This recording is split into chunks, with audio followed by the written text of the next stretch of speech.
इदम ब्रह्म ईशावास्यमिदं सर्वम यद किंचम जगत्याम जगत तेन त्यक्तेन भुंजीथा मां गृधा कस्य शुद्धनम।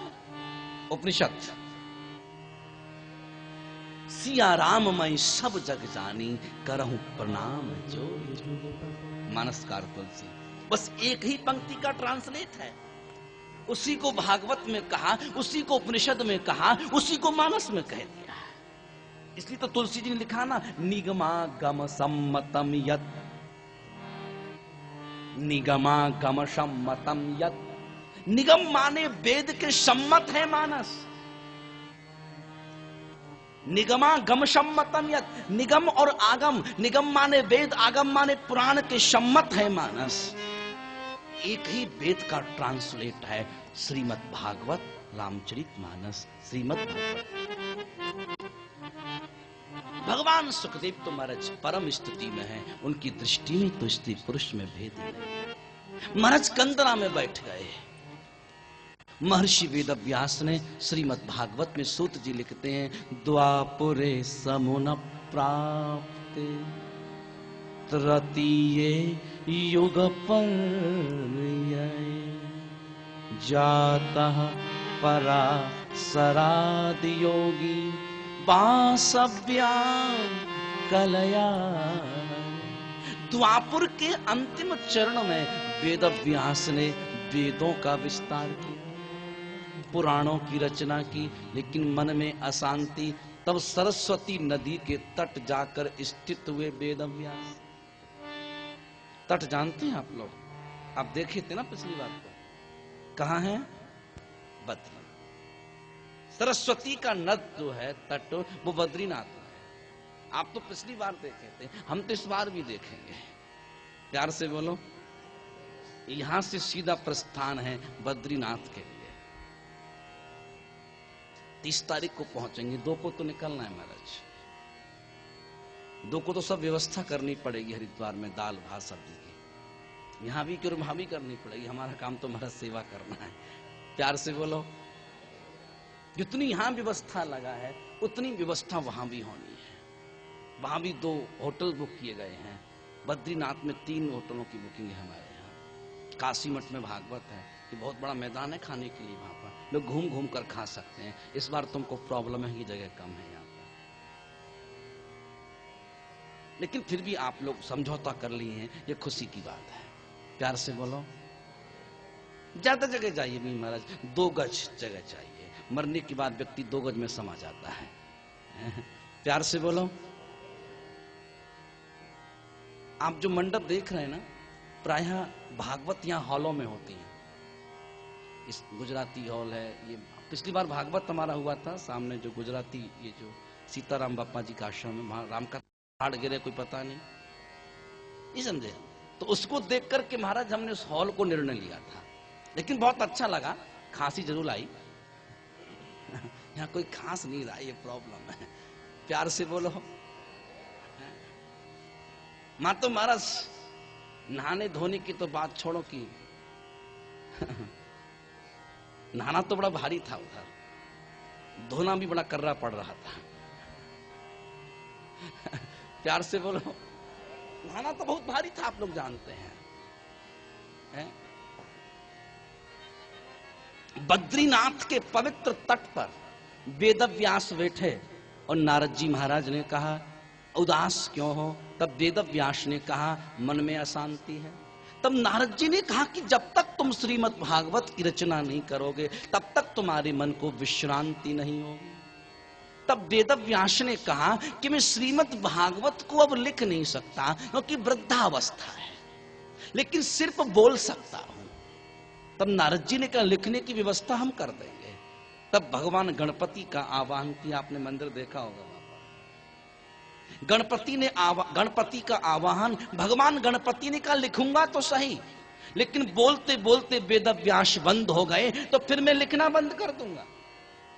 आप विचार कर लें।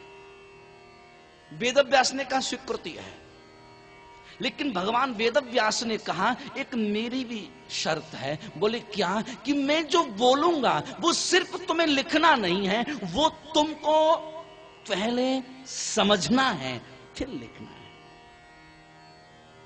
गणपति ने कहा बिल्कुल स्वीकार है। वेद व्यास बड़े जोर से हंसे, बोले बस बन गई बात। बोले क्यों? बड़ा प्रसन्न हुए, बोले मेरा काम तो हो गया। बोले भागवत को इतना क्लिष्ट बोलूंगा कि एक श्लोक समझने में 7 दिन तो लग ही जाएगा, तब तक आराम फरमा लूंगा। इसलिए भागवत क्लिष्ट है। श्रीमद् भागवत में लिखा है विद्यावताम भागवते परीक्षा। विद्वानों की परीक्षा जब होती है ना महाराज, तो भागवत से होती है। पंचम स्कंध को कोई पढ़ नहीं सकता महाराज बिना गुरु के, मैं दावा करता हूं। भागवत का सबसे क्लिष्ट स्कंध है पंचम स्कंध।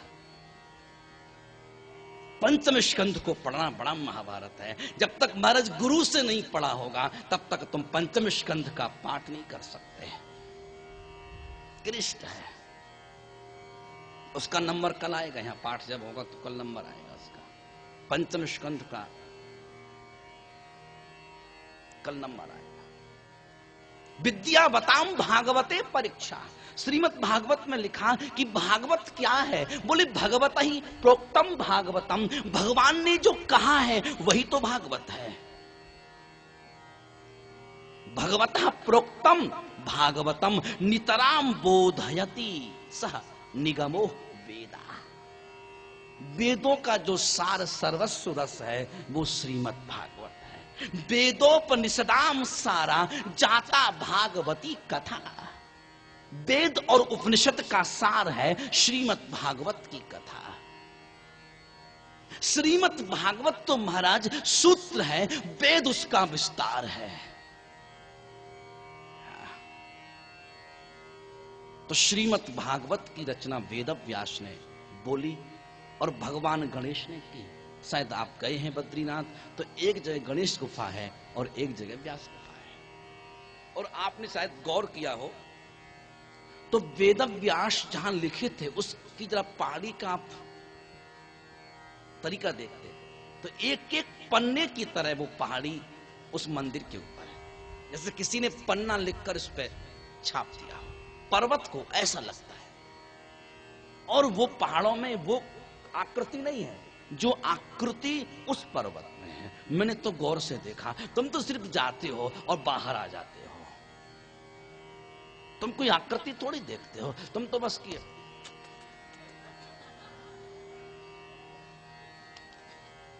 मकान बन जाए, कार आ जाए, बेटा हो जाए, बस तुम्हें क्या मतलब मंदिर से, मैं जानता हूं ना। पति सुधर जाए, प्यार से बोलो। बद्रीनाथ में एक महिला मेरे पास आई, बोले बाबा जी आशीर्वाद तो ऐसा आशीर्वाद कि अगली बार जब भागवत में आऊं तो अपने हस्बैंड को लेकर आऊं। मैंने आशीर्वाद दिया और सौभाग्य हुआ, इस बार लेकर आ गई। और बेचारा आ भी गया। बेचारा पति बेचारा बेचारा होता है। प्यार से बोलो। पति एक ऐसा जीव है जो बेचारा है, इधर खींचो उधर खींच जाए बेचारा। प्यार से बोलो। आ भी गया, बेचारा है। यहां जो पति बैठे वो बेचारे नहीं है। प्यार से बोलो। श्रीमद् भागवत की रचना वेद व्यास ने की। 4 श्लोक नारद जी ने श्रवण कराए। अहमेवा समेवाग्रे नान्यत यदि यद सत परम पश्चादहम यदे तच्चो यो शिष्ये कसोस्म्यहम ऋतेर्थम यत प्रतीयेत न प्रतीयेत चात्मनिम यद विद्याम दात्मनो मायाम यथा भासो यथा तमः। भागवत के मुख्य रूप से यही 4 श्लोक हैं। श्लोक का अर्थ नहीं बताऊंगा, नहीं तो फिर आज कथा बहुत पीछे रह जाएगी। वेदांत में जाना पड़ेगा हमको। अहमेवा समेवाग्रे नान्यत यद यद सत्परम पश्चादहम यदे तच्चो यो वशिष्येत सोऽस्म्यहम् तीर्थम यत् प्रतीयेत न प्रतीयेत चात्मनिम् यद विद्याम दात्मनो मायाम यथा भासो यथा तमः। श्रीमद् भागवत में मूल रूप से 4 ही श्लोक थे और कहा कि आप इसका विस्तार करें। वेद व्यास ने समाधि लगाई, समाधि भाषा व्यासस्य। समाधि को लगा करके मंथन किया और मंथन में घृत निकलता है और भागवत की 18,000 श्लोक निकल पड़े। आपका ध्यान मुझे चाहिए, श्रीमद् भागवत में 18,000 श्लोक हैं। जो हम प्रवचन तुमको सुनाते हैं वो 18,000 श्लोकों में सुनाते हैं। 335 अध्याय हैं और 12 स्कंद है। इस दिव्य पुराण का नाम है श्रीमद् भागवत महापुराण। और एक बहुत अच्छी बात बता दूं, सारे पुराण महापुराण नहीं होते हैं। जैसे आपने कहा शिव पुराण, वो महापुराण नहीं लिखा है। शिव पुराण में शिव महापुराण नहीं है, ओनली शिव पुराण। आपने कहा देवी भागवत पुराण, वो महापुराण नहीं है। ब्रह्म वैवर्तक पुराण सबसे पहला पुराण है, ब्रह्म वैवर्तक पुराण, वो महापुराण नहीं है। गणेश पुराण महापुराण नहीं है। श्रीमद् भागवत को क्या कहा? इसका शायद मतलब आप नहीं जानते, मैं जानता हूं। आपको तो बस महापुराण से मतलब है। देखो बता दूं मैं आपको, पुराण जो होते हैं उसमें 5 लक्षण होते हैं। जहां पुराण लिखा है उसमें 5 लक्षण हैं और जहां महापुराण लिखा है उसमें 10 लक्षण हैं। अत्र सर्गो विसर्गश्च स्थानम पोषण मूर्तयाः मरवंतरानु ईशानु कथा निरोधो मुक्तिराश्रयः। जिसमें 10 लक्षण हैं वो महापुराण है और जिसमें 5 लक्षण हैं वो सिर्फ पुराण है। आया समझ? श्रीमद् भागवत महापुराण में 10 लक्षण है। अत्र सर्ग विसर्ग स्थानम पोषण मूर्तयाः मरवंतरानु ईशानु कथा निरोधो मुक्तिराश्रयः। 10 लक्षणों का समावेश है श्रीमद् भागवत में। जैसे देवी भागवत है उसमें 5 लक्षण है, 10 लक्षण नहीं है। अलग अलग पुराणों में अलग अलग लक्षणों का विधान है। तो श्रीमद् भागवत में 18,000 श्लोक, 335 अध्याय, 12 स्कंध, इस दिव्य पुराण का नाम है श्रीमद् भागवत। अब नारद जी ने कहा था सबसे पहले ऐसे व्यक्ति को सुनाना कि जिसके जीवन में काम ना हो, क्रोध ना हो, लोभ ना हो, मोह ना हो, दंभ ना हो, कपट ना हो, मद ना हो, मात्सर्य ना हो, ऐसा कोई सुपात्र सुयोग सुविश्वास व्यक्ति मिले उसको श्रवण कराना। लेकिन महाराज जी दुर्गुण तो सब में है। भाई ऐसा कौन सा व्यक्ति इसमें दुर्गुण नहीं है? बताओ मुझे कि विश्व की सृष्टि सो गुण और दोष से बनी हुई है। मानसकार खुद लिखते हैं तुलसीदास बाबा, विश्व की सृष्टि गुण और दोष से बनी है। बस किसी के अंदर गुण ज्यादा हैं, किसी के अंदर दोष ज्यादा है, लेकिन गुण और दोष सबके अंदर है। हम सिर्फ कहते हैं ये व्यक्ति ऐसा है, ये व्यक्ति ऐसा है, वो व्यक्ति कैसा है, लेकिन जब तुम एक उंगली उठाते हो तो शायद आप गौर करें 3 उंगली आपकी ओर इशारा करती हैं, जरा तुम भी तो देखो कि तुम कैसे हो। प्यार से बोलो। आजकल हर व्यक्ति दूसरे को बुरा कहने में लग गया है। हर व्यक्ति वो महाराज ऐसा है, वो महाराज ऐसा है, उससे दूर रहना, वो चोर है। हाँ, लेकिन मेरा स्वभाव है मैं किसी की बुराई देखता नहीं। और खास बात है मैं छत्तीसगढ़ में 10 सालों से भागवत करता हूं, कभी इधर से उधर किसी की बात नहीं करता। मेरा क्या काम? मुझे लोग सुना भी देते हैं, कान बंद किया जयराम जी की। क्या करना अपने को?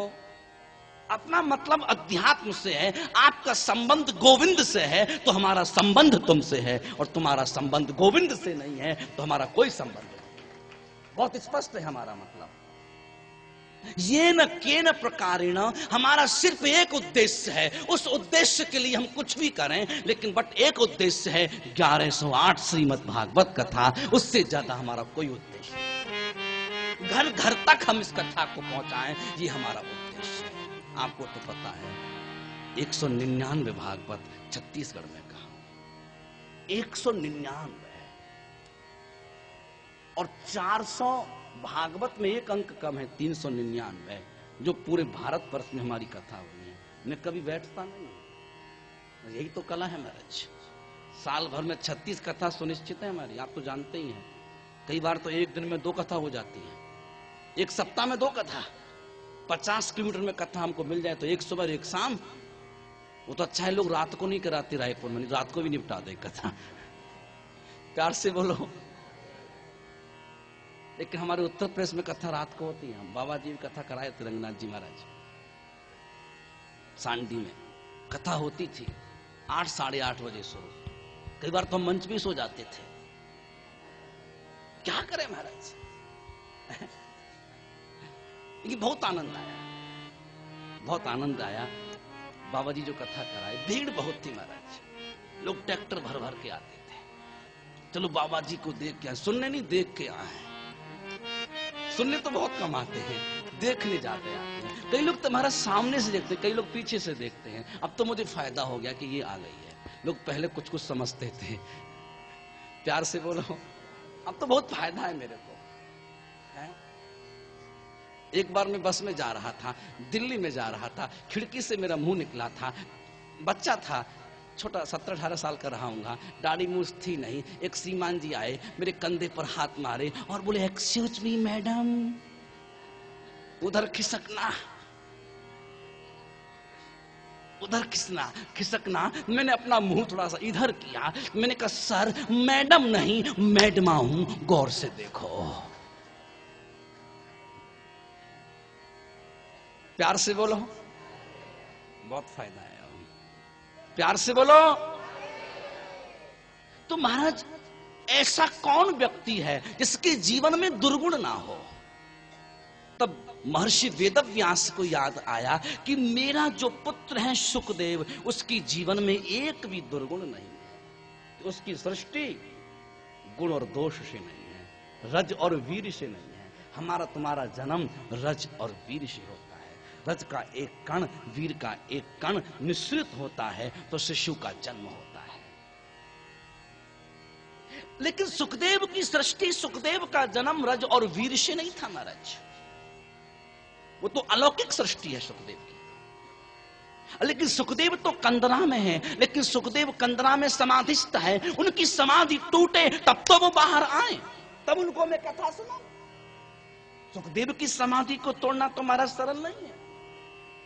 आज के समाधिस्थ लोग तो महाराज ऐसे होते हैं, फोन आएगा, उठाए, हाँ कहां थे? बोले समाधि में था। तो फोन कैसा पता चले समाधि में था? तो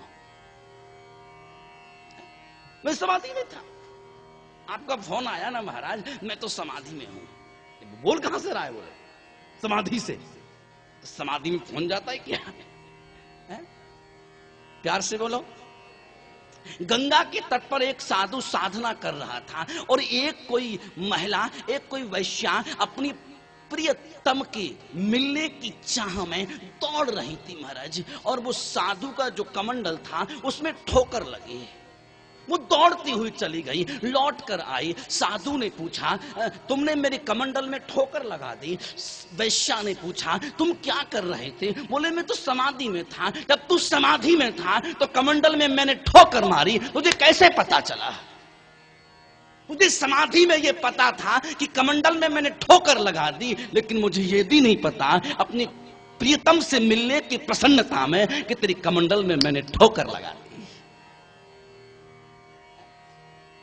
मुझे यह भी नहीं पता।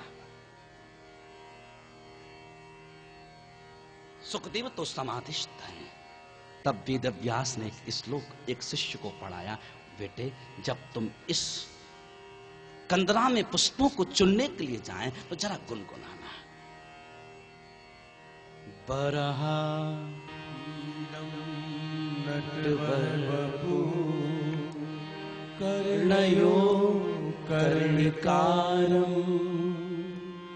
बिभ्रदवाशः कनककपिशं वैजयन्ती जमानः। रन्ध्राणवेणो दधर सुधया पूर्णयन् गोपवृन्दै वृन्द वृंदारण्यम स्वपद रमणम प्राविशद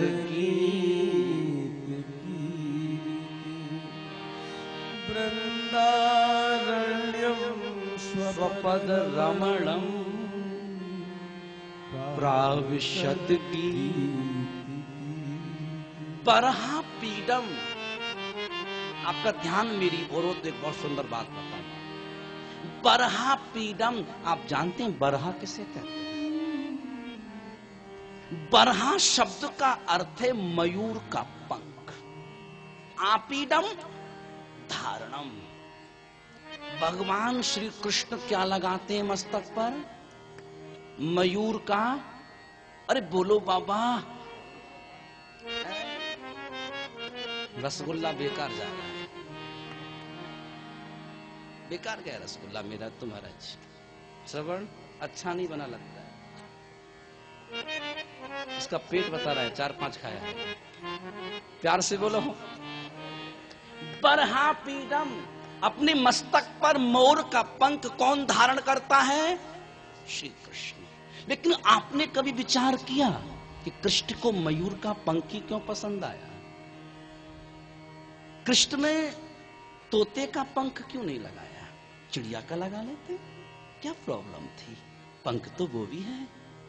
लेकिन मयूर के जीवन में एक विशेषता है, मैं आपका ध्यान आकर्षित करना चाहता हूं। मयूर के जीवन में एक विशेषता है कि मयूर कभी अपनी मोरनी के साथ सहवास नहीं करता। मयूर जब नृत्य करता है उसकी आंखों से अश्रु गिरता है, मोरनी पी लेती है, गर्भ ठहर जाता है। मयूर के जीवन में काम नहीं है। कृष्ण कहते हैं इसके जीवन में काम नहीं है, उसको तो मैं मस्तक पर उठा करके सम्मानित करता हूं। बरहा पीडम, श्री कृष्ण मयूर के पंख को मस्तक पर धारण करते हैं। शायद आप जानते हैं राम वन को चले गए क्यों? कि कई को वरदान देना दशरथ का ये वासना का आकर्षण का संकेत था। राम जी ने कहा कि जहां काम होता है वहां रहकर मैं क्या करूंगा? जहां काम तहां राम नहीं, जहां राम तहां काम, तुलसी कबऊ न रह सके रब रजनी एक ठाम। रात्रि और दिवस एक साथ रहना महाराज असंभव है। काम और राम का एक साथ रहना असंभव है। श्याम भी रहे काम भी रहे, ऐसा तो हो नहीं सकता। काम को तो छोड़ना है यदि श्याम चाहना है। महाराज एक म्यान में 2 तलवार कहां रहती हैं? एक ही तलवार रहती है महाराज। यदि कृष्ण चाहिए, राम चाहिए तो काम को छोड़ दो, और तुम्हें श्याम चाहिए तो काम को छोड़ो, और काम चाहिए तो राम छोड़ करके चला जाएगा। दशरथ को राम छोड़कर चले गए 14 वर्ष वनवास के लिए। एक बात बताऊं, कृष्ण भी मयूर के पंख को मस्तक पर धारण करते हैं, और राम भी मयूर के पंख को मस्तक पर धारण करते हैं। जब पुष्प वाटिका में भगवान श्री राम पुष्पों को चुनने के लिए गए तो लक्ष्मण ने एक सुंदर मयूर का पंख पुष्प वाटिका में देखा, तो तुरंत आज लक्ष्मण जी ने राम जी के मस्तक पर उस पंख को लगाया। तो तुलसी बाबा ने लिखा, मोर पंख शिर सोहत नीके। मयूर का पंख लगाकर के मेरे राघव नीके। नीके शब्द का अर्थ है महाराज भगवान श्री राम बड़े सुंदर दिख रहे हैं, बहुत सुंदर दिख रहे हैं। लेकिन आप जानते हैं संस्कृत में पंख को क्या बोलते हैं? बता सकते हैं? आप तो बहुत भागवत सुने हमारे हैं। पंख को बोलते हैं पक्ष। संस्कृत में पंख को बोलते हैं पक्ष। भगवान श्री कृष्ण मस्तक पर क्या लगाते हैं? पंख, यानी कि पक्ष। धर्म माने धारण करने वाला। भगवान श्री कृष्ण पक्षधर हैं। नहीं समझे? बहुत ध्यान देना। ये कथा नहीं, ये चर्चा हो रही है। कथा तो कहो तो मैं 2 मिनट में भागवत सुना दूंगा आपको। ये कथा नहीं महाराज, ये तो ब्रह्म चर्चा है। कथा होना एक अलग है। कथा तो एक के बाद एक कहते हुए चले जाएंगे हम, लेकिन ये ब्रह्म चर्चा है, और ब्रह्म चर्चा आध्यात्मिक व्यक्ति ही कर सकता है। इसको गहरा शास्त्र का ज्ञान हो, गहरा भागवत का ज्ञान हो, आप समझ सकते हैं कि 400 भागवत कहने वाले व्यक्ति को कितनी गहराई में जा सकता है, वो आप अनुमान नहीं कर सकते। पक्ष पक्ष पंख पक्षधर, कृष्ण है पक्षधर, राम है पक्षधर,